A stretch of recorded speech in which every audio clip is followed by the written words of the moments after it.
to be reading Just Jaime, Part 1, so let's get started. Prologue, Jaime. You always think bad things are going to happen to somebody else, not you. But then they do, and boom, your world turns upside down, and it's really physical stuff, let me tell you. First, you get that pins and needles feeling all over. Youch! Prickly pants. Then your stomach falls to your feet. Splat. Then you freeze. And finally, all the emotions come flooding in your heart and pounds, and you get the shakes. Emotional tidal wave. Ah ha ha ha. Thumpa, thumpa, thumpa.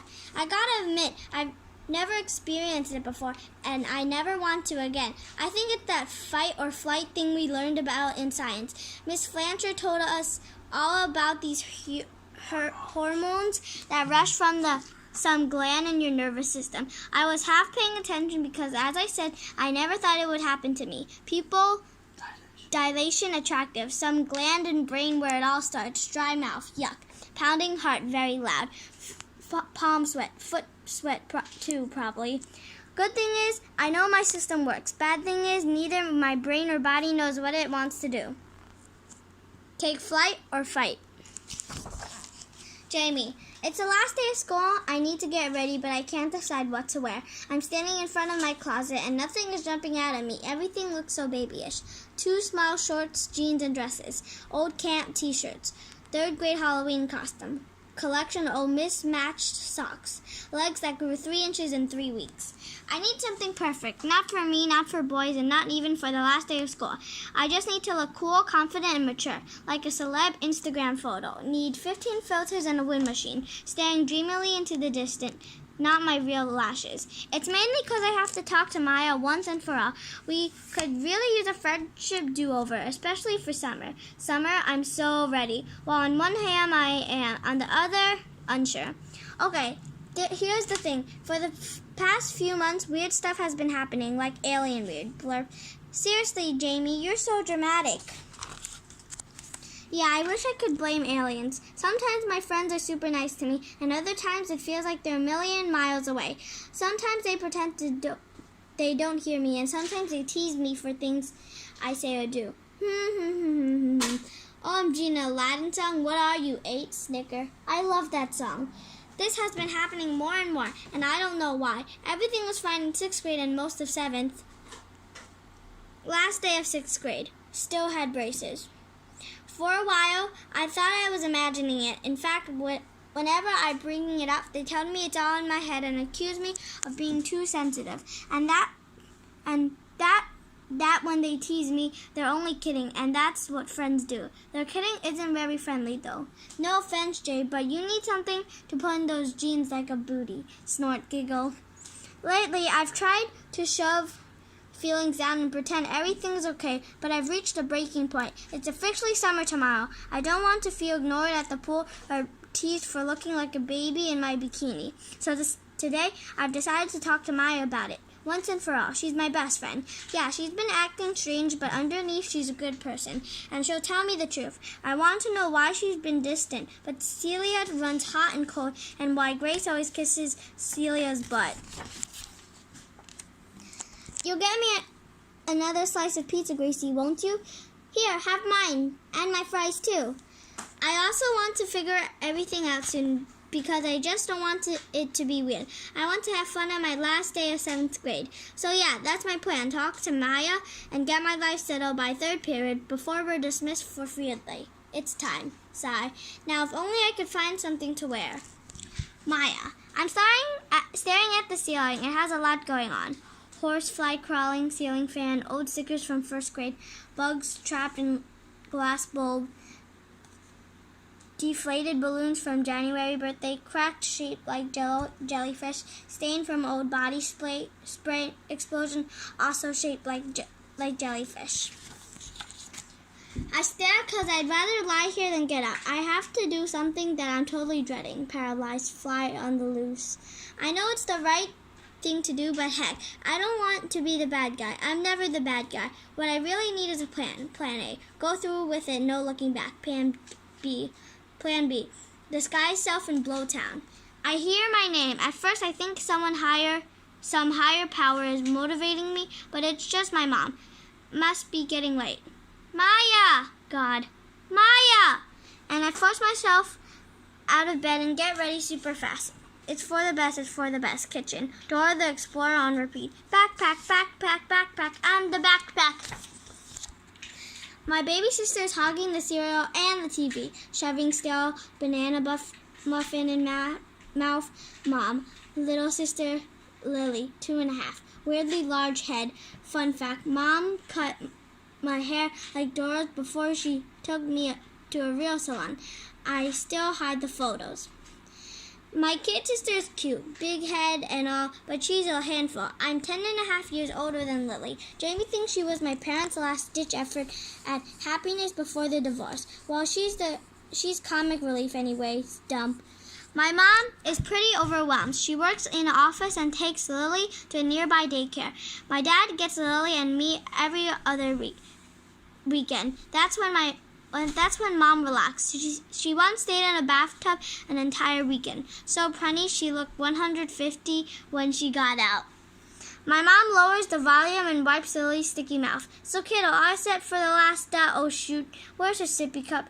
Yum, delicious sippy cup. I guess I got a headache. Are you and Jaime going to the pool later? Dunno. Might just be in the others. Wipe. Seriously, I haven't seen Jaime in a while. You two okay? Yeah, she's just busy. Last week of school and stuff. I don't tell her the truth. How can I? Mom's known Jaime since we were in kindergarten. Janie and me as kindergarteners. Only thing is, I'm different. I'm a different person now. Even Celia and Grace agree. Jay and me now, not changed much. Lily grabs a chunk of Mom's hair to get her attention. Lily, Maya, honey, you'd better get a move on. Whoa, is that the time? Spill-proof cuff. Map! I got it. No, go ahead. You're going to be late for the bus. Ha! Oops. Throw spoon at toaster, zing. I pop some aspirin in my mouth and leave before the entire kitchen explodes. Bye, guys. Bye, babe. Shriek! I walk super slowly to the bus stop. I'm not ready for this. Nope, I was wrong. I'm really not ready for this. Jaime. I finally pick out an outfit and change quickly.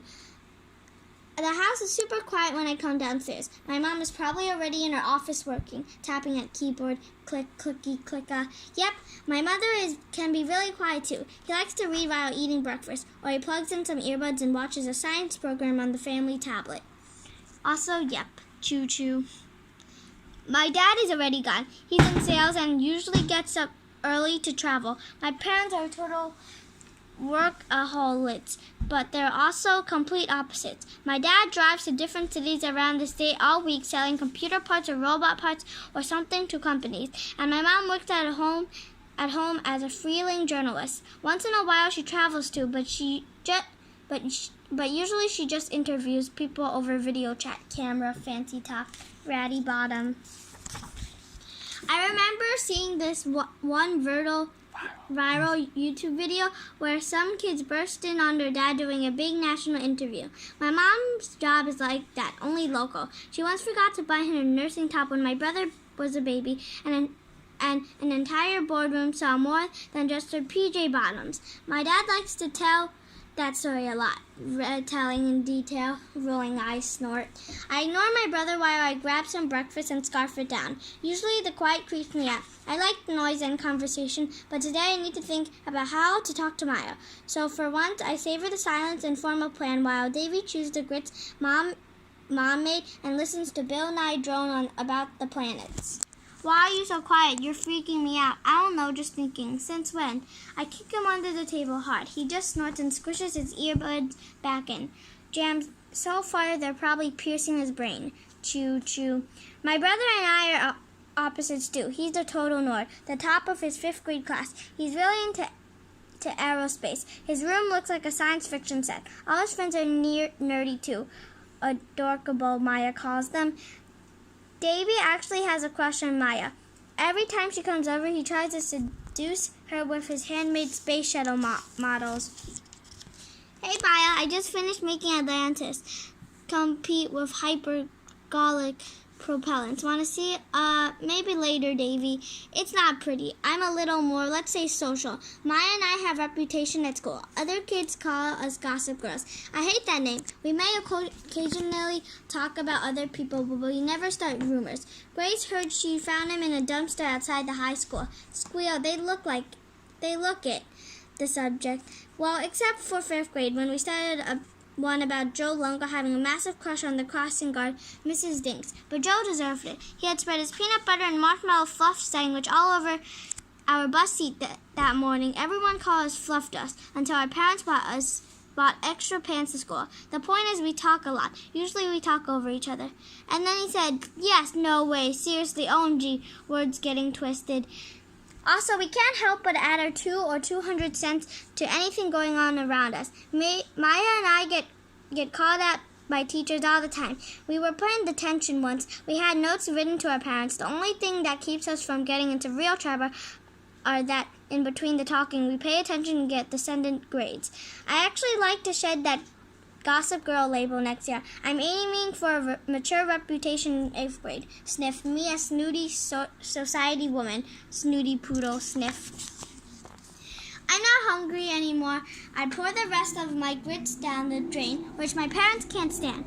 What they can't see can't hurt them. Truth is, I'm too busy worrying about my friendship situation to think about food waste. I'm also a little nervous to eat much. What if all this really is in my head? What if I'm too sensitive? Should I even bring this up? Then I think about this one incident from last month. It turned out to be a big misunderstanding, but it still hurts a little. What the heck? I'm on Snapchat, and there's a picture of everyone at Celia's except me. Why wasn't I invited? I don't know, honey. Did you ask him? Turned out Celia thought I had family plans that night, so she didn't bother to invite me. I didn't have family plans, and I would have liked an invite anyway. Maya reassured me it was all a huge mistake. Really, we totally thought you were going to that thing. Really. I tried to forget about it, but even now it still stings. Yeah, I should talk to Maya. I raced out the door, not really having formed any kind of plan, but deciding to wing it. After all, what's the harm in talking? It's just Maya. She's my best friend, right? Maya, I see Jaime at the bus stop and wish I could turn around and run home. Suddenly, I miss Lily's streaks. Hey, who knew acting normally would be such a chore? Awkward silence. Hey, so yeah, fuss. Before she can say anything, the bus pulls up. Seem to apparate like in Harry Potter. Proof. We get on and find our usual seats. Perfect time to talk to her. We've got a good 15 minutes. Bus noise prevents eavesdropping. Mouth feels super glued shut. Bumpa, bumpa, bumpa. Jay starts to say something, then stops, then starts again. You still going to the pool? Uh-huh. Tell her you chicken, it's for the best. Hey, can I ask you something? Okay. Yeah, well, yeah. Her hesitation ignores me. I know, irony. Our English teacher, Mrs. Wynn's word of the week. Jay, stop being so dramatic and spit it out. Jaime takes a deep breath. Okay, so I know I've brought this up before, but what's going on? You've been acting weird. Celia and Grace too. I play innocent. What are you talking about? Like, sometimes I feel like you guys don't want to be friends with me anymore. That's crazy. Well, I don't know if that's how I feel. Did I do something to make you mad? No. Bumpa, boing, bumpy. Does Celia hate me? No. Does Grace? Do you? Jay, stop it. No one hates you. I said that. Then why? I said this already. This is so annoying. Jaime goes silent. I feel like garbage. Or that layer of garbage that sticks to the bottom of garbage. At the same time, this is so frigid typical of her. She just doesn't see. I wish she'd get a clue that we've changed and she hasn't. Blah, blah, blah. Going on about ancient vines and volleyball stuff. Yawn. I roll. We gave her so many chances and hints to get with it. Or, well, now it's come to this. Sigh. Bumpa, bumpa, bumpa. Okay, not now. Do it now. Sorry, Jay. Listen, I need to... What? Blinking back tears. Now feeling like the bugs that crawl on the stuff that sticks to the bottom of garbage. Never mind. Chicken. So I'm going to stop here. I hope you enjoy my video. Bye!